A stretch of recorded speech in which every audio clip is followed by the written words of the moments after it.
मतलब मन और इंद्रियों और अगर शरीर से हम जो कर्म कर रहे हैं, अगर हम उसमें कर्तापन का त्याग नहीं कर रहे हैं, मतलब कहने का यह है कि मतलब एक होता है कि अगर मोह भंग के कारण हम संन्यास लेते हैं, जो लेते हैं वो सच्चा और संन्यास नहीं है। अगर सिर्फ बाहर से कर्म तो कर रहे हैं, लेकिन मन, इंद्रियों और शरीर से वो अहंकार नहीं गया है कर्म का, तो फिर उसको हम लोग कर्मयोग की श्रेणी में नहीं रख सकते हैं। और जो मतलब एक मिनट, जस्ट कमिंग। हाँ, एक मिनट आशु, मैं बंद।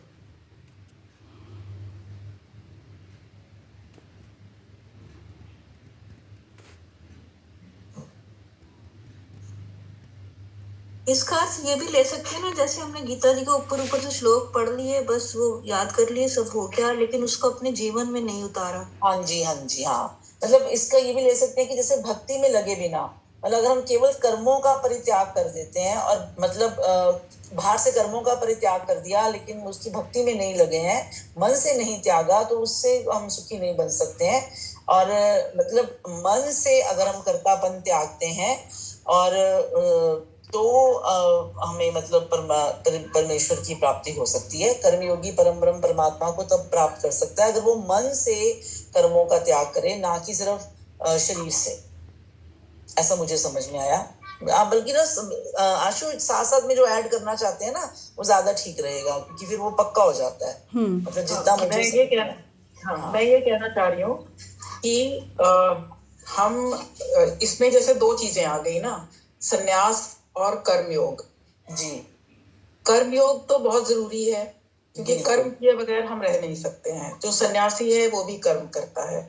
तो सन्यास, अगर कोई कहे कि मैंने सन्यास योग लेना है, तो कर्म योग तो वो छोड़ नहीं सकता। तो सन्यास योग में उसको, जैसे इसमें लिखा है, सन्यासस्तु महाबाहो दुख माप्तु मयोगतः, मतलब उसको सिद्ध, सन्यास को सिद्ध होना कठिन है। कठिन इसलिए है क्योंकि सन्यास तो ले लिया, जैसा भी आपने कहा कि मन से, उसके अंदर से वो इच्छाएं, वासनाएं खत्म नहीं हुई, तो वो सन्यास में वो स्थित नहीं हो सकता है। लेकिन जो एक कर्मयोगी है, वो कर्मयोगी क्योंकि वो धीरे धीरे अपने स्टेप्स ले रहा है, एक एक स्टेप एट अ टाइम, तो वो धीरे धीरे अपना अहंकार, अपनी इच्छाएं, वो धीरे धीरे उसकी खत्म होती जाती हैं, और वो मतलब कर्मयोग की एक लास्ट स्टेज है जो सन्यास में पहुंचता है वो। तो ओवर दैट पीरियड, जब वो शुरू हुआ और उस लेवल तक वो पहुंचा, उसमें वो धीरे धीरे उसका अहंकार, उसकी इच्छाएं, और उसमें जिस भी तरह के राग द्वेष थे, मोह था, आसक्ति थी, वो सब वो धीरे धीरे खत्म करता हुआ उस लेवल तक पहुंचता है। तो जब वो उस लेवल तक पहुंचता है, तो उसके लिए वो स्टेज प्राप्त करना बहुत आसान हो जाता है, और वो उसको आसानी से प्राप्त कर लेता है। पर सन्यासी क्योंकि वो एक तरह से जैसे वो डायरेक्ट करने की कोशिश कर रहा है, तो उस कंडीशन में उसको अपनी इच्छाएं, राग द्वेष से मुक्त होना उसके लिए ज्यादा मुश्किल है बजाय कि कर्मयोगी के। मेरे को ऐसा लगा कि ये है इसका। और कोई कुछ बोलना चाहे? मुझे भी यही लगा कि जैसे इसमें कि जैसे कर्म सन्यासी तो ऐसा हो गया कि जैसे कच्चा फल है ना, लेकिन अगर फल पक जाता है, जैसे आपने वो सीढ़ी दर सीढ़ी एक एक सीढ़ी पे चढ़ता हुआ, तो वो स्वयं ही छूट जाएगा। तो कर्म मतलब देह की दृष्टि से कर्म अगर छूट भी गया, तो मन की, अगर मन में क्रियाशीलता बनी हुई है, तो फिर वो सच्चा वो नहीं है, उसका हमें, उससे फिर परमात्मा की प्राप्ति नहीं है। वो कर्म योग भी नहीं है, कर्म सन्यास भी नहीं है। अगर सिर्फ इसमें वही वाली स्टोरी ऐप बैठती है ना, कि एक वैश्य और एक सन्यासी, जो कि वहां बैठ कर के यही सोचता रहता था कि ये कितने उसमें है, और वैश्य यही सोचती रहती थी कि मैं कब उस तरफ लग जाऊंगी। अच्छा, एक चीज और मुझे लगी, एक चीज और मेरे को जो लगी कि यहाँ ना भक्ति योग का मतलब जो है वो बैठ के राम राम करना नहीं है। भक्ति योग का मतलब है हाँ, पूरी डिवोशन, पूरी डिवोशन। कि जो भी काम करें वो सही ढंग से करें, यही भक्ति योग है। हाँ कि पूरा मन लगा दिया हमने। काम मीन्स हम चाहे खाना बना रहे हो लेकिन पूरा मन लगा दिया भगवान के उसमें।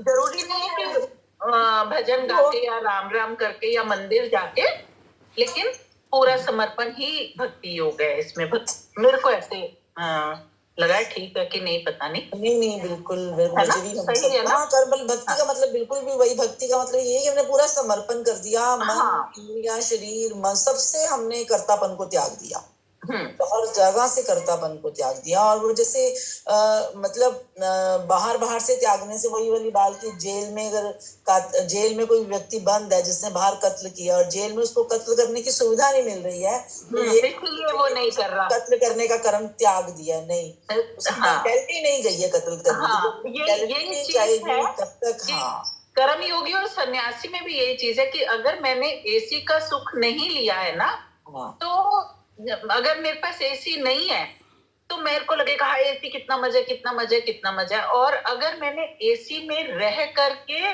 फिर एसी को छोड़ा तो मेरा मन बार बार वहां नहीं जाएगा। इसकी इच्छा नहीं है। हाँ हाँ, क्योंकि मैंने वो सुख भोग लिया है, मेरे मन में तृप्ति है, तो मेरे को अचीव करना किसी भी टारगेट को, मतलब एसी में के बिना रहने वाले टारगेट को आसान होगा, है ना? जी जी। अच्छा जो नेक्स्ट श्लोक है उसमें तो भगवान ने मतलब एक तरह से कर्म योगी की वो बताई है, विशेषताएं बताई हैं कि जितेंद्रिय है, जिसकी इंद्रियां उसके वश में है ना। मतलब तो इंद्रियों वश में मतलब इंद्रियों का जितेंद्रिय है ना, ये जैसे यही है ना, ये योग युक्त विशुद्धात्मा विजितात्मा जितेंद्रिय। इसमें तो कर्म योगी की विशेषताएं कि एक तो उसे जितेंद्रिय होना है, उसकी इंद्रियां उसके वश में हो। मतलब इंद्रियां वश में होने का मतलब ये है कि इंद्रियां जो है वो राग द्वेष से रहित हो। इंद्रियों ने अपना काम तो करना ही है, आंखों ने देखना भी है, कानों ने सुनना भी है, लेकिन वो राग और द्वेष से रहित है। ये मेरे हिसाब से तो जितेंद्रिय का मतलब ये है कि मतलब राग द्वेष इंद्रियों में फिर मन को डिस्टर्ब करने की ताकत नहीं बचती, मन ना डिस्टर्ब। एग्जैक्टली ये चीज है कि है ना? इंद्रियां तो जो भी कर रही हैं, इंद्रियों को आपने इतना कंट्रोल किया कि वो इंद्रियां आपको डिस्टर्ब नहीं कर सकती हैं, आपके मन को वो क्योंकि वो राग द्वेष से रहित कर रहे हैं, आपको डिस्ट्रैक्ट नहीं कर सकती हैं। जी जी जी। हाँ एक तो और इसमें जो दूसरा है विशुद्ध आत्मा की जिसका अंतःकरण निर्मल है ना। विशुद्ध आत्मा का मतलब कि मतलब जैसे उसके लिए कामना ही नहीं है उसके मन में, उसकी साधना जो है वो तभी वो उसकी साधना निष्काम होगी जब उसके मन में अंतःकरण शुद्ध का मतलब मैं यहाँ ऐसे ले रही हूँ कि उसमें सांसारिक पदार्थों का महत्व नहीं है।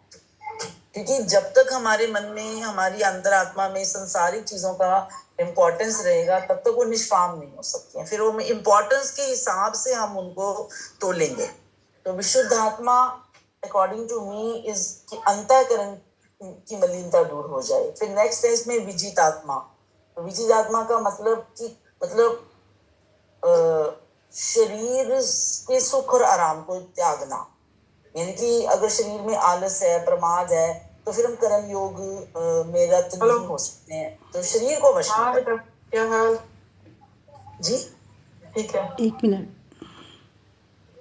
कुछ कहा नहीं नहीं चलिए। कौन सा बात कर रहे हो? आत्मा का अर्थ मेरे हिसाब से ये है और लिखा भी शायद यही है कि जिसका शरीर अपने वश में है।